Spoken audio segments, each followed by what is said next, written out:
Hola, ¿qué tal? Muy buenas tardes. Soy Guadalupe Ponciano. Soy profesora de tiempo completo del Departamento de Salud Pública y la coordinadora de la sección académica de enseñanza. Antes que nada, quisiera agradecer a los organizadores del seminario por su invitación. Y el día de hoy vamos a hablar de un tema que desde mi punto de vista es un tema muy interesante porque definitivamente nos toca a todos y es las cuestiones relacionadas con la salud mental y las adicciones después de esta pandemia que estamos viviendo todos de la COVID-19. Si me das la siguiente, Sam, por favor. Miren, estos son los temas que vamos a tratar a lo largo de este seminario. Vamos a ver cuál es el panorama de la salud mental en el mundo y en México, una breve revisión de en qué momento estamos en la pandemia, la salud mental durante la pandemia, lo que se ha aprendido en otras situaciones de desastre, por ejemplo, cuáles son los principales grupos que van a estar más afectados por todo lo que estamos viviendo. Y bueno, una pregunta que surge de todo esto, ¿cómo va a estar la salud mental después de que hayamos vivido esto? Conste que soy muy positiva porque ya estoy pensando que en algún momento esto tiene que pasar. Y bueno, por último, vamos a ver algunas conclusiones y recomendaciones. Vamos a empezar, Sam, si me das la siguiente. Vamos a empezar con una definición que es muy importante para entender de qué vamos a hablar y se refiere precisamente la que sigue a la definición que nos da la Organización Mundial de la Salud en relación a lo que es salud mental. La salud, a veces nos olvidamos de la salud mental, estamos muy enfocados en lo que es la salud, el impacto en la salud física de esta pandemia, pero creo que tenemos que recordar que la salud mental es algo importantísimo. Nos lo define la Organización Mundial de la Salud como un estado de bienestar en el sujeto que va a poder realizar sus capacidades, que va a superar el estrés normal de la vida, que va a trabajar de forma productiva y fructífera y que evidentemente esto le va a permitir aportar algo a la comunidad. Vean, esta definición creo que es muy interesante porque nos habla de la importancia que tiene que tengamos un abordaje integral de la salud, es decir, no podemos olvidarnos de la salud mental. Los seres humanos somos sujetos integrales en donde no solamente es la cuestión física, sino también la salud mental. Y además, por otro lado, recuerden que los trastornos mentales incrementan la probabilidad de padecer otras enfermedades, pero a la vez otras enfermedades, ya sean transmisibles o no transmisibles, también van a aumentar el riesgo de trastornos mentales. Entonces aquí vemos cómo la salud mental y la salud física están íntimamente ligadas. En la siguiente, Sam, vamos a ver cómo el impacto de los problemas relacionados con la salud mental, bueno, han tenido definitivamente una gran importancia en todo el mundo. Vean, tienen un impacto económico impresionante, pero también actualmente hemos visto, por ejemplo, un incremento en las muertes por suicidios. Los padecimientos mentales determinan vivir alrededor de 1 a 5 años con discapacidad. Desafortunadamente, como mencionábamos antes, son muy comunes en personas afectadas tanto por enfermedades infecciosas como por enfermedades crónicas. La cobertura del tratamiento en general es muy baja y bueno, están de forma muy frecuente presentes en poblaciones que se afectan por crisis humanitarias. Ahora tenemos toda la problemática esta de los migrantes, no solamente en el continente americano, sino por ejemplo de África, Europa, por ejemplo, en mujeres que sufren violencia sexual, en niños que son agredidos, en fin, estas poblaciones son definitivamente muy susceptibles.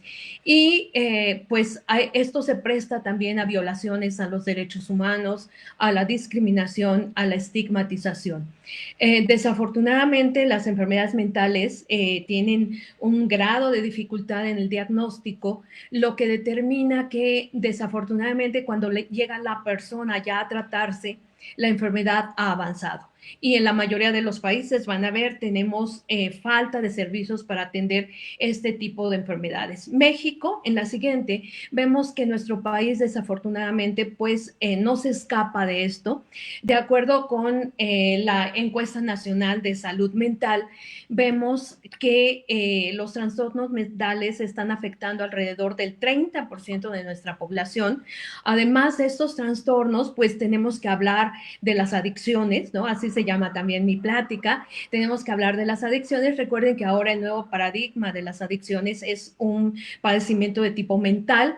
Tenemos alrededor de 3 millones personas adictas al alcohol, 15 millones con problemas relacionados con el tabaco y más de 400,000 adictos a otras drogas. Además, se ha documentado, por ejemplo, que del 1 al 2% de la población adulta ha intentado suicidarse y esto nos preocupa mucho porque se ha presentado un incremento importante. En la siguiente vamos a ver que los trastornos más comunes en nuestro país son la depresión, ahí están algunas cifras, 11.4% en mujeres y 7.6% en hombres en el último año. Le sigue el trastorno de ansiedad, el déficit de atención, la esquizofrenia, el trastorno bipolar y, por supuesto, como les mencionaba, las adicciones, el uso de sustancias y, bueno, por supuesto, los intentos suicidas. Una de las cosas importantes que hay que mencionar en relación a las enfermedades mentales es que pues 1 de cada 5 personas que padecen este tipo de trastornos pues va a recibir tratamiento. Imagínense, las otras 4 quedan sin tratamiento.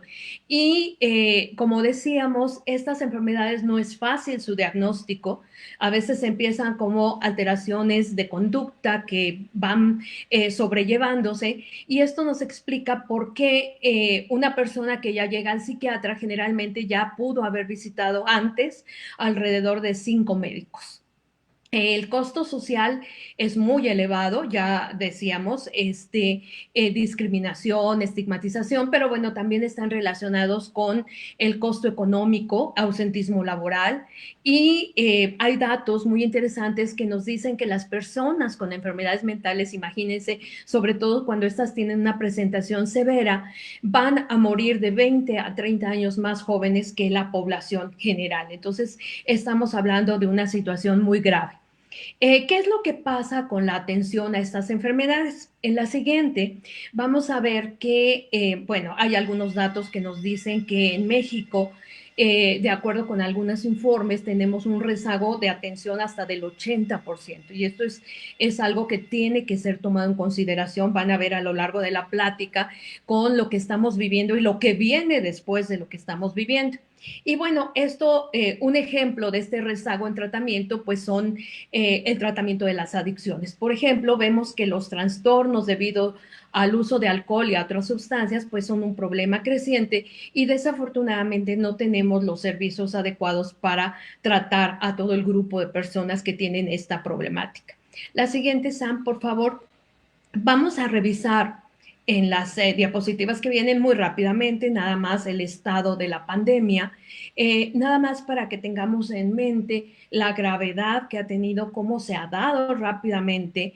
Y vemos aquí, bueno, tenemos el mapa mundial de John Hopkins, en donde vemos el número de casos y vemos también que ahorita, bueno, esto lo consulté el 24 de julio, tenemos alrededor de o más de 15 millones de personas afectadas en todo el mundo y más de 500,000 de personas que desafortunadamente han fallecido como consecuencia de la infección con el SARS-CoV-2. ¿Qué es lo que ha pasado en México? ¿Qué es lo que hemos tenido que vivir? La que sigue, Sam, por favor. En México, si ustedes ven aquí en esta gráfica, vemos que a partir de marzo, aquí lo podemos ver, a partir de marzo se ha presentado un incremento muy importante en el número de casos confirmados, pero bueno, también se ha presentado un incremento en el número de funciones. La que sigue, por favor, de tal manera que ahorita, esta diapositiva también es de hace 2, 3 días, tenemos que ya rebasamos ahorita ya rebasamos los 400,000 casos y hay más de 40,000 defunciones. Probablemente pues esto va a seguir aumentando por la situación. La que sigue, Y bueno, esta es una gráfica muy interesante, muy bonita del modelo CIR, que se está trabajando el doctor Pantoja, la doctora García de la Torre en el Departamento de Salud Pública, en donde este modelo CIR nos habla, vean ahí en la flechita, les marco el número de casos hasta el 31 de diciembre del 2020, y aquí donde ya vemos una disminución, estamos hablando de marzo de 2021. Entonces, como verán, esta pandemia pues no va a pasar pronto, vamos a tener que estar preparados, porque además la que sigue, Sam, pues toda esta situación tan rápida, este incremento de casos, pues nos ha puesto enfrente de una serie de situaciones que aquí trato de resumir con estas imágenes, ¿no? Una serie de situaciones muy importantes de tipo político, de tipo relacionado con la salud pública, etcétera. Y pues evidentemente todo esto ha tenido un impacto en cada uno de nosotros en relación con la salud mental. La siguiente, Sam, por favor. Se han hecho varios estudios, y es lo que les voy a presentar, en relación con el impacto que tienen este tipo de situaciones como la pandemia en la psique del individuo, en cada uno de nosotros. La que sigue. Hay algunos autores que hablan de este tipo de situaciones como la pandemia, como un terremoto, como una guerra, este tipo de situaciones naturales, por ejemplo, un tsunami, etcétera, que son ejemplos de situaciones que tienen un impacto disruptivo. Este impacto disruptivo puede alterar gravemente el aparato psíquico de muchas personas. Sin embargo, hay un grupo que va a ser resiliente. Entre los que sí se ven muy afectados y los que no se afectan, como verán, hay todo un continuum. Aquí les quise poner aquí, ¿no? Desde el blanco hasta el negro. Y esto es algo muy interesante porque no solamente cuando hablamos de salud mental vamos a hablar de patología, sino que también tenemos que pensar que el límite entre lo patológico y las reacciones emocionales que son comprensibles de todo ser humano y que no son necesariamente patológicas, esto es a veces muy impreciso, es decir, hasta dónde dividimos que es una patología y hasta dónde dividimos que es una respuesta normal. Aquí hay una gama muy amplia de reacciones y de problemas psicosociales que en general tienen que ver con el sufrimiento de las personas. Este sufrimiento es a veces muy difícil de cuantificar. Sin embargo, lo que sí es un hecho es que requieren atención y requieren apoyo. Por eso es importante visualizarlos. En el cuadrito de abajo, a lo mejor es un poco chiquito, pero es un estudio de situaciones de desastre, básicamente desastres naturales. Y aquí vemos cómo antes del desastre, por ejemplo, los trastornos mentales severos eran del 2 al 3% y cómo después del desastre, 12 meses después, se incrementaron del 3 al 4%. Pero vean, por ejemplo, los trastornos mentales clasificados por este autor como ligeros o moderados, por ejemplo, los trastornos de depresión o ansiedad ligeros, eran del 10% y después, 12 meses después, es del 15 al 20%. Es decir, todo este tipo de situaciones que les menciono van a tener un impacto. La que sigue. Se ha visto que las principales son, aquí les pongo condiciones mentales, porque no todas necesariamente son patologías. Aquí esto está relacionado con emergencias y pandemias. Tenemos ansiedad, estrés agudo, duelo crónico, que es lo que está ocurriendo de forma muy importante en todo el mundo, pero en nuestro país muy importante, el trastorno depresivo moderado a grave, el trastorno por estrés postraumático, que voy a hablar después un poquito más a profundidad, la psicosis, por supuesto un incremento del uso nocivo de alcohol y drogas, los suicidios y otros síntomas emocionales que pueden llegar a ser importantes. Vamos rápidamente a dar una revisión de cada uno de estos. La que sigue, Sam, por favor. Aquí tenemos uno de los más importantes, es la ansiedad. Todos lo hemos vivido, la ansiedad por la salud, por mantener la salud o la ansiedad por la probabilidad de perder la salud. Aquí yo les pongo algo que creo que es cierto, que la mayoría de nosotros nos hemos diagnosticado COVID. Duele la garganta, te sientes un poquito mal y dices, bueno, ya, interpretas de manera catastrófica, ya tengo COVID, ¿sí? Esta ansiedad puede irse a dos extremos. La respuesta de personas que no creen en esto, que dicen que no pasa nada, que no usan el cubrebocas, y estos bajos niveles de ansiedad también son perjudiciales. Pero vean cuando nos vamos a altos niveles de ansiedad, por ejemplo, el lavado excesivo de manos, no sé si les pasó a ustedes, pero por ejemplo al principio de la pandemia nos lavábamos las manos casi con una situación, pues realmente muy exagerada, o un exagerar también en medidas de higiene.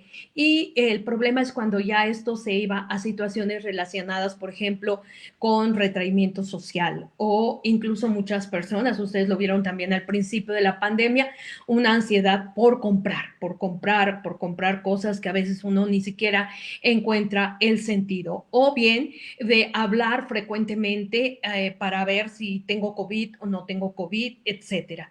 En la que sigue podemos ver que también la depresión es se presenta de manera importante durante las pandemias. Estos ya son datos de la pandemia de COVID, publicados la mayoría por autores chinos, en donde ellos observaron que la depresión era mucho más importante en personas con síntomas físicos, algún tipo de síntoma físico, en hombres con bajo nivel educativo y con baja confianza o falta de confianza en los médicos.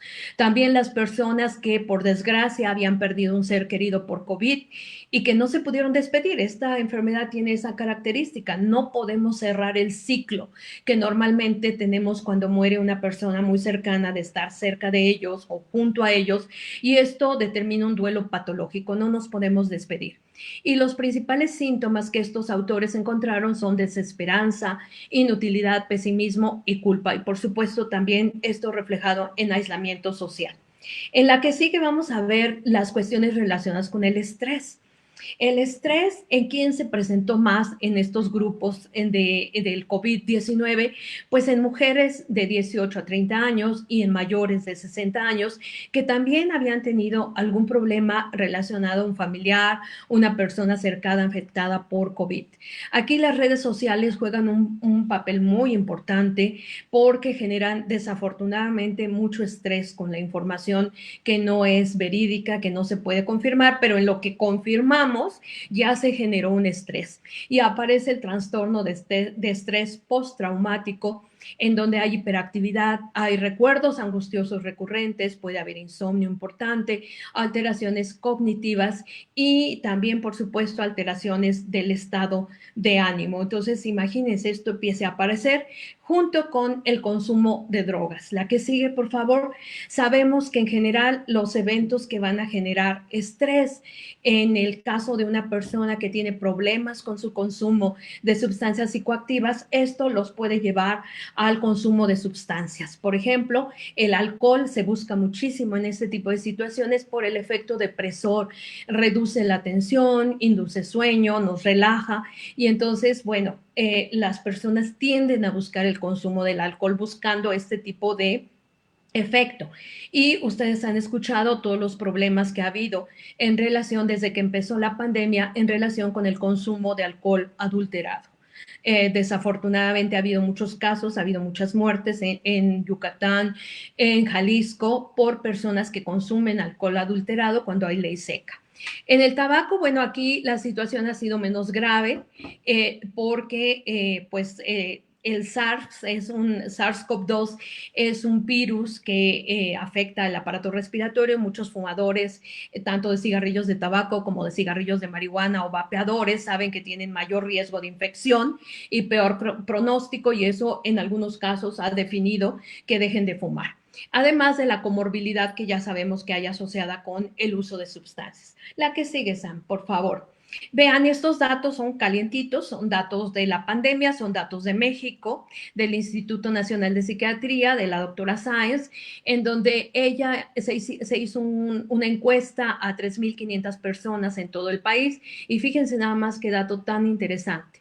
De estos 3.500 personas, el 23.3% inició, es decir, no tenían el problema del consumo, pero iniciaron el consumo debido a todo el estrés y todas las situaciones que estaban viviendo durante la pandemia. Entonces, vean qué interesante, la mayoría, como les mencionaba, fue con alcohol, pero bueno, también por supuesto el uso de tranquilizantes, de tabaco, de marihuana y de otras drogas. Entonces, vean, esto va a tener impacto en nuestras estadísticas de consumo de sustancias. La que sigue, Sam, por favor, va a tener impacto en las estadísticas de consumo de sustancias porque mucha gente o bien está empezando a consumir o bien está...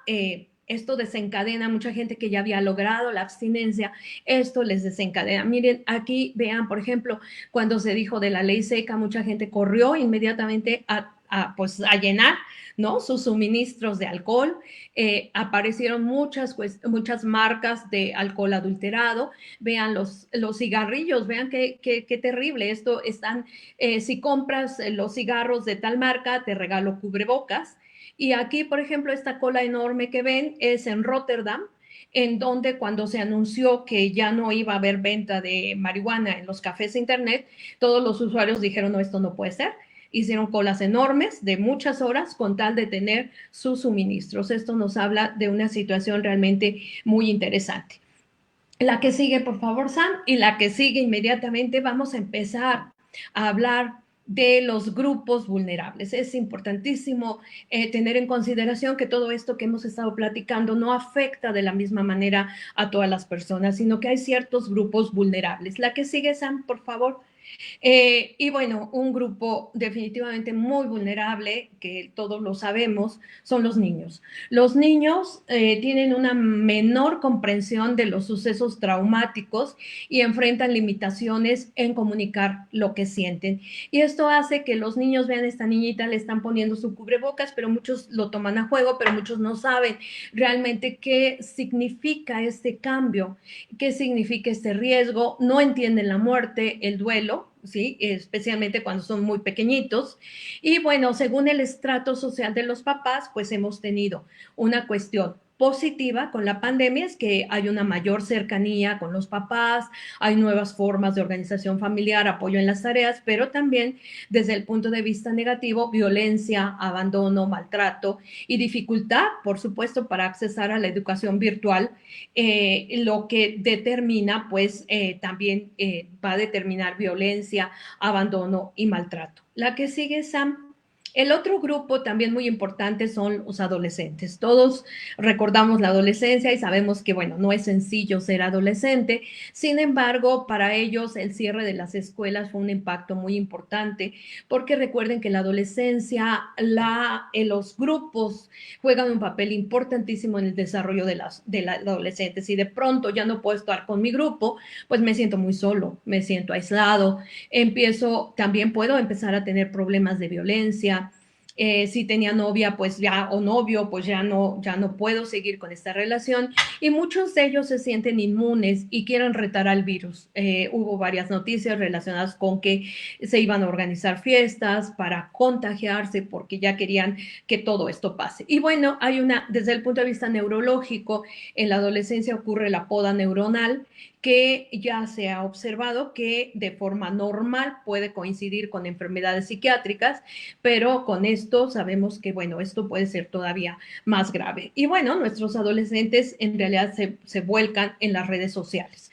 Los adultos, bueno, pues los adultos hemos estado sujetos, por ejemplo, al home office, no me quejo. Ahí les pongo que hemos sido muy afortunados porque podemos hacerlo, entonces de verdad que somos súper afortunados. Sin embargo, esto ha propiciado que 41% de los mexicanos aumentemos las jornadas laborales. A veces es difícil el establecer nuevas actividades cotidianas, por ejemplo, imagínense los hijos que tienen un niño pequeño de kinder hasta la prepa, pues esto es bien complejo, además de los espacios que pueden llegar a ser muy pequeños, que tenemos que aprender cosas nuevas porque no sabíamos manejar Moodle y entonces tenemos que aprender y es complicado. Hay un incremento de la violencia y desde el punto de vista positivo también, pues tenemos que ver que hubo un retorno a la convivencia familiar, ¿no? De no comer todos juntos, ahora podemos comer, hay actividades conjuntas, comidas en familia, etcétera. Dentro de los adultos, un grupo muy susceptible somos las mujeres, la que sigue. ¿Por qué? Porque eso nos ha incrementado la carga laboral, especialmente a quienes tienen trabajo remunerado. Somos maestras, hay trabajo doméstico, somos cuidadoras. Y bueno, esto habla de 31 millones de mujeres en el mundo que están expuestas a violencia de género, lo cual se ha agravado con el encierro. En México, por ejemplo, de pronto se incrementaron las llamadas para pedir ayuda por violencia doméstica y vean nada más los feminicidios. Entonces vean, pues aquí esta pobre mujer tiene que hacer muchísimas cosas y definitivamente esto también genera estrés. Otro grupo son los adultos mayores. Los adultos mayores se encuentran aislados por seguridad ante el contagio. Sin embargo, esto les da mucha fragilidad, mucha vulnerabilidad, porque tienen una serie de características. Muchos toman múltiples medicamentos, algunos tuvieron que interrumpir el tratamiento de enfermedades crónicas, etcétera. Y muchos de ellos tienen dificultades en el acceso a Internet o no tienen una computadora o nunca la han usado y si no, ahora nos dicen que todo es en línea, pues estos adultos definitivamente van a tener mucho estrés relacionado con esto. ¿La que sigue? Por último, en cuestiones de tiempo, aquí agrupé al grupo de las personas que ya tienen un problema de adicción, a las personas que tienen alguna discapacidad, a poblaciones en extrema pobreza y a grupos indígenas. No se nos pueden olvidar. ¿Por qué? Porque sabemos que, por ejemplo, los trastornos por abuso de sustancias requieren seguimiento, el cual es muy difícil en estas condiciones. En estos grupos hay discriminación, hay difícil acceso a los servicios de salud. Muchos de ellos tienen información, nivel educativo deficiente. Y bueno, aquí les ponía en la foto, aunque tapo un poquito, es en la Sierra Alta de Guerrero, en donde se habla musgo y ponen todos los letreros en español. Entonces, pues imagínense, esto es terrible, o son personas que no saben leer y esto se presta a violaciones de los derechos humanos y a violencia, por supuesto, también, ¿no? Y también el grupo, la que sigue Sam, de las personas que tienen enfermedades mentales previas. Esto, el deterioro cognitivo que ellos tienen, les da poca conciencia del riesgo y a veces es difícil que sigan las medidas de protección. Además de que, bueno, ya mencionamos, al igual que los grupos anteriores, tienen menos acceso, por ejemplo, a los servicios de salud y pues evidentemente esta pandemia en ellos ocasiona síntomas reactivos como estrés, depresión, etcétera, que pueden agregar el cuadro que ellos ya tenían de manera previa. Y en la siguiente quiero enfatizar mucho esto porque son los profesionales de la salud. Los profesionales de la salud de verdad tenemos que estar muy pendientes de lo que están viviendo las personas que están directamente en el trato con los pacientes de COVID. ¿Por qué? Porque esto genera estrés prolongado, miedo al contagio, por supuesto, somos humanos, nos da miedo contagiarnos, tienen que tomar decisiones de vida o muerte, tienen jornadas muy largas en donde te pones el equipo y durante 8 horas no puedes quitártelo, aunque tengas ganas de ir al baño, aunque tengas sed, etcétera. Hay pérdida de compañeros de trabajo que no nos ha permitido elaborar el duelo. Ustedes ven en las redes sociales, falleció el doctor fulanito, falleció la enfermera. Esto es muy fuerte. Hay ataques y discriminación por la población. Ahorita vamos a ver eso un poquito con más cuidado. Muchos de ellos están separados de la familia por miedo a contagiarse, perdón, y hay una falta de lo que son equipos de protección. La que sigue, Sam, por favor. Y bueno, aquí vemos algunas imágenes tremendas. Vean nada más el equipo de protección está causando algunos tipos de dermatitis también, las jornadas muy extenuantes, las emociones a flor de piel, evidentemente van a generar una situación pues que tenemos que estar al pendiente de ella porque puede llegar a ser muy grave. Insisto, no en todas las personas, pero sí habrá algunas personas que desafortunadamente tengan esta situación. La que sigue, por favor, Sam. Vamos a pasar al apartado de mi pregunta. Bueno, ¿cómo va a estar entonces la salud mental después de esta pandemia que estamos viviendo? La que sigue, Sam.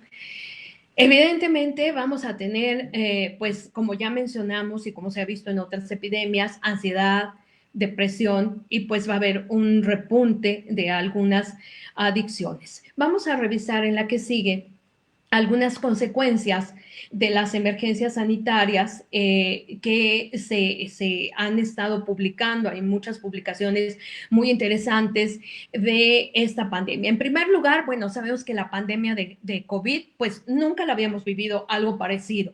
Y entonces está representando un desafío importante. ¿Qué va a pasar con la salud mental?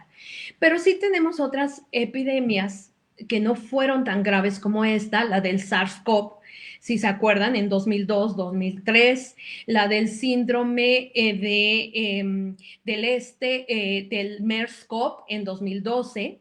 Y el estudio de estas pandemias que fueron mucho más chiquitas, mucho más reducidas, mucho más cortas, pues nos han revelado una profunda y amplia gama de consecuencias psicosociales a nivel individual, pero también a nivel de las comunidades. Eh, Fíjense, el 35 al 40%, que esto es un porcentaje elevado, de personas que vivieron estas pandemias de 2002 y 2003 y desde 2012, tuvieron que requerir atención psiquiátrica. Las alteraciones van desde síntomas pues aislados, ¿no? Hasta trastornos complejos, especialmente ansiedad, depresión y el trastorno de estrés postraumático que ya habíamos hablado, ¿no? El trastorno depresivo y son los más importantes. Ya no voy a hablar de poblaciones vulnerables, ya lo vimos, la que sigue. Pero vean aquí en esta diapositiva este dato de la Organización Panamericana de la Salud a mí me parece muy importante. Ellos calculan que después de esta grave emergencia sanitaria que estamos viviendo, la pandemia, 1 de cada 5 personas va a desarrollar padecimientos psiquiátricos. Entonces, esto es algo que hay que estar atentos. El doctor Gatell en su conferencia del domingo mencionó esto. Sabía que iba a dar esta conferencia, entonces fue preparando el terreno, ¿no es cierto? Pero sí habló de la salud mental, lo cual me dio mucho gusto, porque vean, por ejemplo, aquí en este estudio, que ya es específicamente la pandemia de COVID, vemos que puede haber alteraciones cognitivas, que puede haber también mucha sintomatología física, pero también puede haber ya trastornos psiquiátricos como tal, por ejemplo, el trastorno por ansiedad excesiva, la depresión, el TEPT que ya habíamos hablado, el trastorno de estrés postraumático y las adicciones. La que sigue, Sam. Aquí vuelve a aparecer el grupo de los médicos como algo que nos preocupa mucho. Miren, este es un artículo que ya documenta los países en donde ha habido ataques a médicos y enfermeras o a personal sanitario. Han sido México, Argentina, Brasil, España y la India. Y entonces, de alguna manera se trata de entender qué significa esto. Nos dicen que el personal de salud se transforma para una fracción de la población, evidentemente, no para todos, pero para una fracción, de manera muy racional en la enfermedad y la cura. Es decir, en el enemigo, pero también en el amigo que me va a curar. Esto es algo muy complicado y se estigmatiza al grupo. Y esto evidentemente va a tener un impacto también sobre la salud mental de los médicos. La que sigue. Estos datos también son fresquecitos de la COVID. ¿Qué consecuencias encontraron ellos en personal que estuvo directamente desde diciembre atendiendo a los pacientes con COVID? Vean todo lo que encuentran, todo esto. No son patologías psiquiátricas, algunas, otros son simplemente trastornos, pero, por ejemplo, hay una perspectiva pesimista de la vida que ha llevado a algunos al suicidio, hay negación, hay cambios muy bruscos de humor, hay alteraciones que van a determinar un deterioro de la funcionalidad de la persona. Vean, esto no es de COVID, esto es del SARS-CoV, que les había mencionado, y se los pongo porque ellos estudiaron la persistencia de estos síntomas. Por ejemplo, 27% tenía síntomas psiquiátricos en Singapur y 89% con síntomas psicológicos, y estos desafortunadamente se vio que después de 3 años de haber pasado el evento, todavía persistían, imagínense. La que sigue, Sam. Esto sí es también COVID-19. Les decía que hay muchas publicaciones. Afortunadamente se está enfocando mucho la atención sobre este aspecto.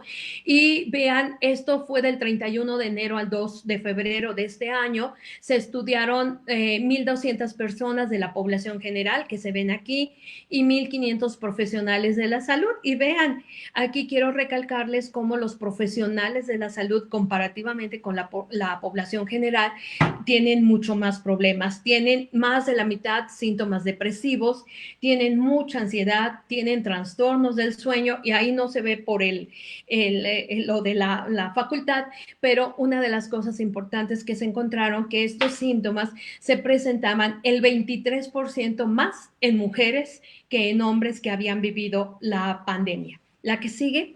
Las adicciones, ¿qué va a pasar con las adicciones? Bueno, pues estos datos nos hablan de la probabilidad de que sobre todo alcohol, tabaco y marihuana sean las drogas más importantes. El alcohol se ha visto que ya mencionábamos, se quiere el efecto relajante del alcohol, entonces hay un mayor riesgo en los profesionales de la salud, vuelven a aparecer los profesionales de la salud, y en aquellos que tuvieron alguna persona ya sea hospitalizada o fallecida por COVID. Y en el caso del tabaco, les decía, se está viendo afortunadamente, y eso es muy bueno, que hay una cierta reducción porque la gente se asusta del SARS-CoV, y entonces empieza a pensar en que sería un buen momento para dejar de fumar. Y esto pues nada más nos enfatiza la importancia del apoyo psicológico que debe de haber en estas situaciones de pandemia. No podemos dejar solos a nuestros profesionales de la salud ni a la población en general que está teniendo todas estas alteraciones. La que sigue. Aquí les presento unos datos que me parecieron interesante compartirlos con ustedes. Esto es en población general. En Argentina es una encuesta de 2 preguntitas abiertas que se hizo, y se les preguntaba las 3 primeras palabras que relacionaran con la pandemia. Y miren, esto es, ya vieron, aparece sobre todo el miedo y la incertidumbre. Aquí en la segunda parte es cuando les dijeron que se tenían que seguir quedando en cuarentena, y entonces vean, aparece más importante la incertidumbre. Y la segunda era qué consecuencias positivas les había traído la pandemia. Y vean, aparece la solidaridad en ambos casos como algo importante. Entonces, bueno, tenemos que ver también las cosas positivas, y ahorita van a ver por qué tenemos que ver y resignificar esto. La que sigue, ya voy terminando, vamos a ver las conclusiones y algunas recomendaciones. Aquí tenemos la que sigue, Sam, por favor. Tenemos qué está poniendo, qué puso de manifiesto esta pandemia.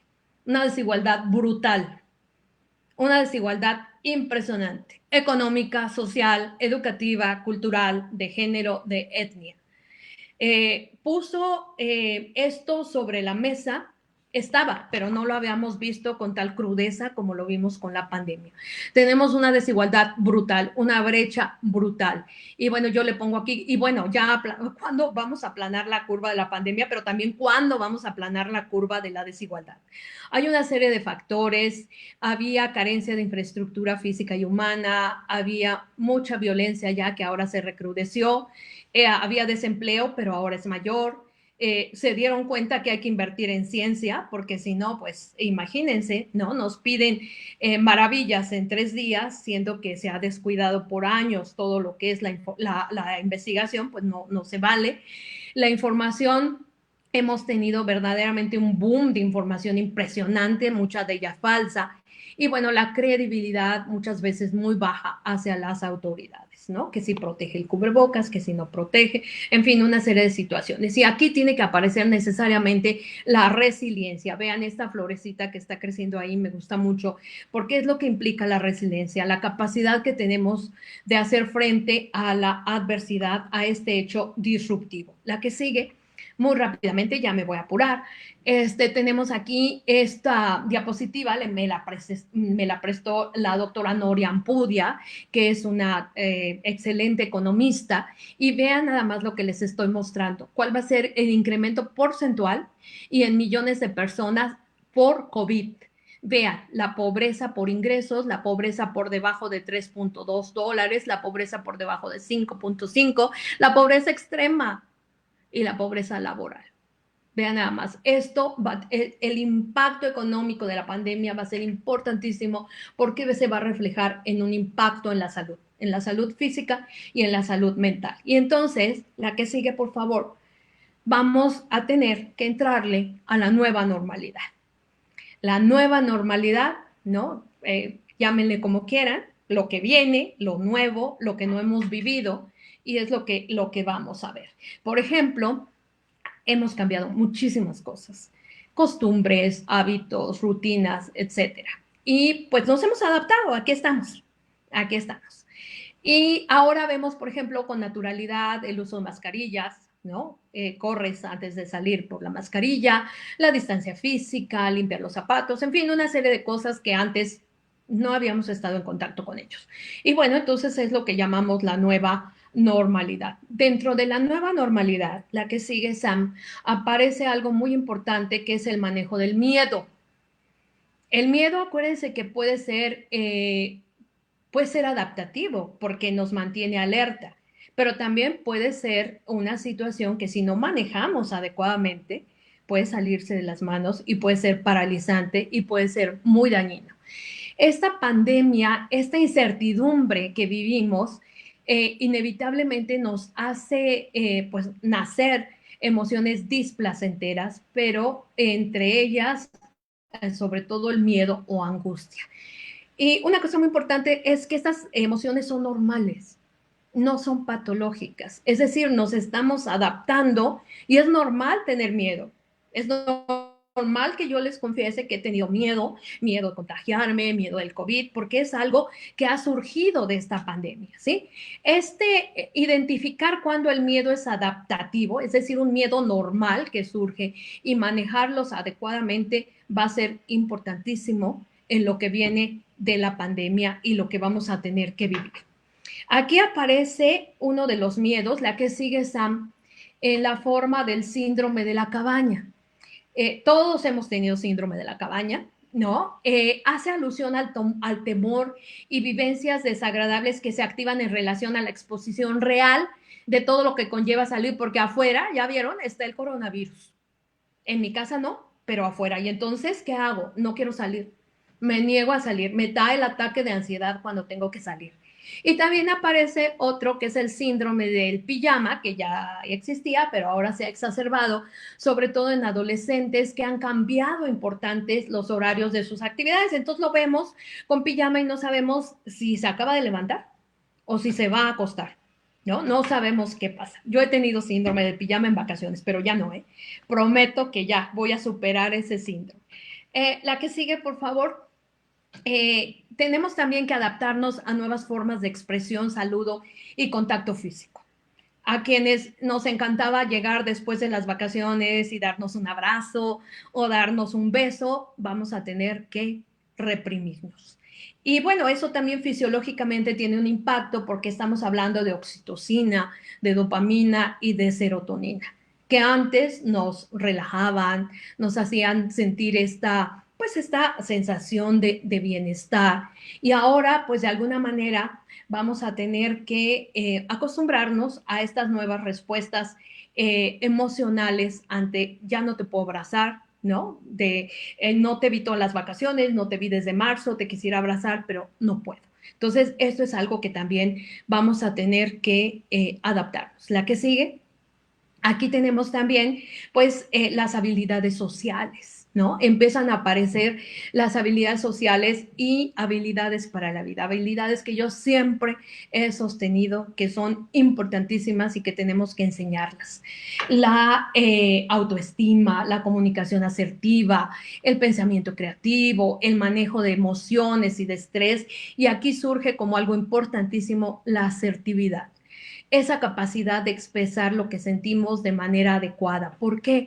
Porque ustedes han visto que hay gran cantidad de situaciones que se han presentado, por ejemplo, cuando una persona no usa el cubrebocas, no lo dejan entrar a un lugar, se produce un pleito terrible, y entonces aquí tenemos que partir del principio de que no todas las personas somos iguales, de que no actuamos de la misma manera, no podemos actuar y tenemos que aumentar nuestra tolerancia ante estas situaciones y la asertividad. Entonces, como ven, hay una serie de situaciones. La que sigue, Sam, por favor, que vamos a tener que cambiar, que vamos a tener que experimentar cosas nuevas. Y bueno, aquí creo que esta resume, aquí les pongo esta persona que quiero dar a entender que los seres humanos no solamente es importante la salud física, sino también la salud mental y la salud social. En el caso de la salud física, pues ahí hay una serie, revisé varios artículos, alguna serie de recomendaciones relacionadas, por ejemplo, con dormir lo suficiente, tener una alimentación sana, aplicar medidas de higiene, actividad física, porque hemos estado mucho sentados, limitar tiempo frente a las pantallas, tratar de reducir el consumo de sustancias psicoactivas, tener tiempos para relajarnos, cargar pilas y tratar de no alargar demasiado las jornadas laborales. En el caso de la salud mental es muy positivo mantener rutinas, no perder las rutinas. Decíamos hoy en la mañana, hay que levantarse y arreglarse. ¿Por qué? Porque si no me da el síndrome de la pijama y todo el día ando en pijama, ando sin peinarme, y eso mentalmente me manda una situación de estrés. No, perdí mi rutina. También vean, limitar la exposición a medios de comunicación, por amor de Dios, tenemos que tratar de no pegarnos a las noticias. Sí, hay que mantenerse informado, pero con límite. Hay que mantenerse ocupado, concentrarse en pensamientos positivos, utilizar los valores morales o la vida espiritual que se nos ha olvidado como apoyo, también establecer prioridades, divertirse, tejer redes con parientes y amigos y pedir ayuda si la necesitamos. Eso es importantísimo. Pedir ayuda si yo siento que ya algo está pasando, que este miedo ya no es adaptativo, que es un miedo patológico, tengo que pedir ayuda. Desde el punto de vista social, es el momento, ¿se acuerdan en los resultados de los argentinos? Que decía solidaridad, es el momento de apoyar a otras personas, de ser solidario, de tener espíritu de grupo, de cuidarme porque yo me cuido y te cuido a ti porque no te voy a contagiar, etcétera. Y una cosa muy importante es resignificar, como dicen los psicoanalistas, es decir, valorar las cosas positivas que trajo la pandemia y resignificarlas. Por último, podemos concluir, si me das la siguiente, Sam, por favor, que nunca habíamos vivido algo como esto. Entonces, somos afortunados de poder vivirlo, de poder enfrentarlo. Desafortunadamente nos tocó o afortunadamente, así lo podemos ver de las dos formas. Hay incertidumbre de cuándo va a terminar. Esta es una situación disruptiva de la que hemos hablado. Es una situación disruptiva que en nuestra mente, en nuestra psique, nos puede afectar. Y empieza a surgir la pregunta, bueno, pues, ¿cómo voy a vivir y a sentir después de que esto pase?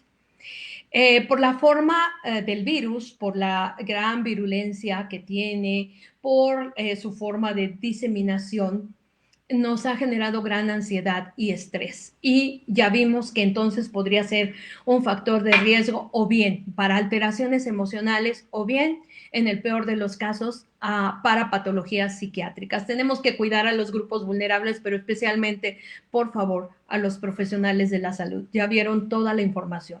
Es impresionante. Ahora, que el distanciamiento físico también no implique desconexión interpersonal, social o emocional. Tenemos que crear ya O sea, ya lo estamos viendo, ya lo estamos diciendo. Hay que prepararnos, hay que crear servicios de salud mental de forma anticipada. Ya vimos que no son suficientes y ya vimos que va a haber un incremento de personas que lo requieran ahora que pase la pandemia, o incluso ahorita está empezando a darse este repunte. Así que tenemos que crearlos de manera anticipada, o al menos tenemos que pensar en programas de detección temprana de síntomas psicológicos. En este contexto es muy importante, por favor, autoobservarnos y que cuando las demandas sobrepasan nuestros recursos psicológicos, buscar apoyo profesional. Tenemos que promover el autocuidado de la salud mental, así como promovemos la salud física, tenemos que promover el autocuidado en el contexto de la salud mental. Y aquí la resiliencia surge de manera importantísima. Cyrulnik nos dice que para él el concepto de resiliencia es iniciar un nuevo desarrollo después de un hecho disruptivo y que de eso depende si ese hecho va a ser un trauma o no va a ser un trauma. Entonces, aquí tenemos que pensar que depende mucho de cómo estamos viviendo, cómo estamos percibiendo la pandemia, si esto va a ser algo traumático o si va a ser algo que lo podemos resignificar para que sea algo positivo, entre comillas. La que sigue, Sam. Y bueno, aquí no podía dejar de hablar definitivamente de atención primaria en salud. ¿Por qué? Porque las condiciones que está generando la pandemia en nuestro país eh, no permite el acceso a servicios especializados de salud mental, además de que no tenemos muchos servicios especializados y esto se complica. Por lo tanto, es importantísimo que los servicios de atención primaria en salud dispongan de habilidades básicas para la identificación y manejo de condiciones de salud mental y ofrezcan por otro lado, apoyo psicosocial. Mire, les puse esta diapositiva que está un poco enredada, pero nada más es el modelo que está trabajando Perú en este momento. Fue un webinar de la OPS, entonces si ustedes ven, ellos están estableciendo centros de salud mental comunitarios y aquí está la promoción del cuidado comunitario y autocuidado de la salud mental y aquí sí ya tienen los servicios especializados, pero están trabajando muchísimo de verdad con la comunidad para impedir que lleguen a los servicios especializados. Es decir, están dando diferentes herramientas y diferentes opciones para poder detectar de manera muy temprana esta sintomatología y tratar de evitar que esto se transforme en una patología mental. Entonces, bueno, me gustó mucho el modelo, por eso se los quería compartir. No se ve muy bien, pero bueno, está en el sitio de la Organización Panamericana de la Salud y es el modelo que está usando Perú. Bueno, aquí les pongo, esta ya es mi penúltima diapositiva, les pongo algunos teléfonos que pueden ser útiles, la línea de atención psicológica de la UNAM, la línea de la vida de la CONADIC, que es un número 800, que trabaja los 365 días del año, y la clínica de atención a las adicciones de la Facultad de Medicina. La siguiente, Sam, ya termino, en donde, bueno, también no podía dejar de hacer un poquito de propaganda de este programita que queremos que sí funcione. Es un programa de Más Salud de la Facultad de Medicina. Tenemos todos los audios en Spotify y si a alguno le interesa dejar de fumar, puede escribir al correo más.salud.dejardefumar@gmail.com.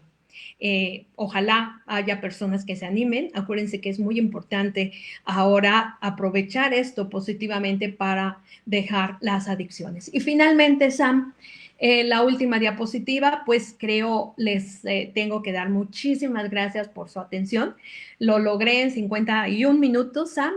Y bueno, pues vamos todos a trabajar por la resiliencia y a prepararnos mentalmente, físicamente, para esta nueva convivencia y para aprovechar lo más positivamente que podamos toda la experiencia que nos está dejando la pandemia. Muchísimas gracias. Y bueno, pues ahora pasamos a la parte de preguntas. Ok, bueno, ya empezamos con las preguntas. Sofía Martínez, muchas gracias por tu pregunta. En efecto, hay adicciones que en algún momento no se consideraban como tales, es decir, por ejemplo, el consumo de sustancias, pero Sofía, por ejemplo, nos pregunta que qué opciones hay para la adicción a pantallas, sobre todo de los niños, y si hay alguna clínica de atención en la UNAM para eso. Bueno, la adicción a pantallas probablemente te refieres, Sofía, a todos estos juegos, ¿no? Que atrapan a los niños desafortunadamente por horas y horas frente a una pantalla. Sí hay algunas técnicas, sobre todo en la terapia cognitivo-conductual, que se pueden utilizar para que estos niños poco a poco vayan dejando esta adicción, que ya se transforma en una adicción. Y sí hay algunos grupos, yo tengo conocimiento de algún grupo en la Facultad de Psicología, que está trabajando específicamente con este tipo de adicción. Entonces, la siguiente pregunta, por favor. A ver, ¿alguna otra pregunta por ahí? Adriana Huerta me da las gracias. Al contrario, Adriana, yo te doy las gracias por la atención. Y me dice que el hablar de la salud mental y el impacto psicosocial de la pandemia, ah, me imagino que son las gracias por hablar de eso, es sumamente importante que ya se expusiera este tema. En efecto, Adriana, yo creo que es algo muy importante por las características, por la agresividad del virus en la salud física. Creo que habíamos volteado simplemente a ver las consecuencias físicas de este virus, de la infección por este virus. Sin embargo, como ves a lo largo de la plática, toda la información que tenemos nos habla de que el impacto en la salud mental puede llegar a ser muy importante. Y creo que el tema me gustó mucho porque creo que todos lo hemos vivido. Lo que les decía, yo he tenido mucho miedo, he tenido ansiedad, tuve algún momento de insomnio, es decir, lo que hemos vivido todos como seres humanos ante este hecho disruptivo tan importante como es la COVID-19. Entonces, lo que tenemos que hacer ahora, yo diría, es empezar a prepararnos realmente para lo que viene. En el caso de las adicciones, por ejemplo, empezar a ayudar a más personas, empezar a tener servicios muy apoyados en lo que es la telemedicina, por supuesto, por las mismas características de la pandemia, pero tenemos que entonces desarrollar nuevas herramientas para poder dar tratamiento a todas estas personas que lo van a requerir porque tienen un impacto importante ya y esto se ha transformado en una patología. Por otro lado, también hay que trabajar mucho las habilidades para la vida, porque esto nos va a permitir tener más personas resilientes. Entonces, esto va a ser importantísimo que trabajemos todos estos aspectos para que podamos todos ser resilientes ante ciertas situaciones. La resiliencia y bueno, las habilidades para la vida en general no nos las enseña. Y por eso, bueno, a mí me da mucho gusto todo esto porque saca a relucir la importancia de algunos temas que habíamos olvidado por irnos a cosas más académicas, pero a final de cuentas somos seres humanos que estamos recibiendo todas estas influencias externas y que en algún momento pues vamos a tener una respuesta. Y cuando esta respuesta es a nivel de salud mental, creo que hay que tener mucho cuidado. Gracias, Adriana. A ver, Jay, maestra, la doble percepción de los profesionales de la salud es parte de una enfermedad mental. Mira, Jay, esto es muy interesante. Yo solamente en la revisión que hice para esta plática encontré un artículo nada más en donde se habla de esto y lo ven como, sí, como una alteración cognitiva de las personas que no tienen la capacidad ver adecuadamente al profesional de la salud, es decir, que cambian esta imagen del profesional de la salud y lo empiezan a ver como el enemigo, como quien me va a contagiar y no como quien me va a ayudar. Entonces, sí es una, no se ha descrito como una patología como tal, pero sí se ha descrito como una alteración cognitiva y que se está estudiando por qué en estos países, si te acuerdas, vimos que en la diapositiva que solo en algunos países, en México, en Brasil, en la India y en Argentina, se han dado ataques a los profesionales de la salud, mientras que en otros países los profesionales de la salud se les ha dado una connotación pues muy importante, como lo que están haciendo, como que son la primera línea de contacto, ¿no? Con el virus. Entonces, parece ser que sí hay una cuestión de irracionalidad en esto y de contradicción muy importante, porque estas personas que atacan a los profesionales de la salud, te digo, no alcanzan a definir esta cuestión de me ayuda o me va a contaminar. Entonces es algo interesante. Creo que sería bueno que leyeras el artículo. Si quieres, te puedo dar la referencia, porque sí hay que leerlo. Es interesante. Brenda, ¿qué tipo de terapia se implementa para dejar de fumar? Uy, Brenda, no sabes, es mi especialidad y me encanta.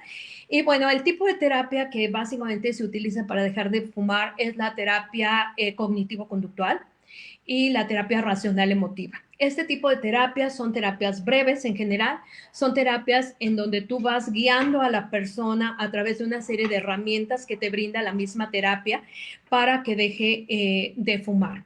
Entonces aquí trabajas mucho cuestiones relacionadas con la motivación.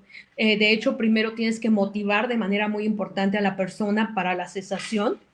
Y una vez que has logrado la cesación, tienes que trabajar una serie de habilidades para la vida. Tienes que trabajar también herramientas que permitan a esta persona mantenerse en abstinencia. Entonces, en los tratamientos para dejar de fumar, tienes dos metas. La primera es que la persona deje de fumar y la segunda, que se mantenga.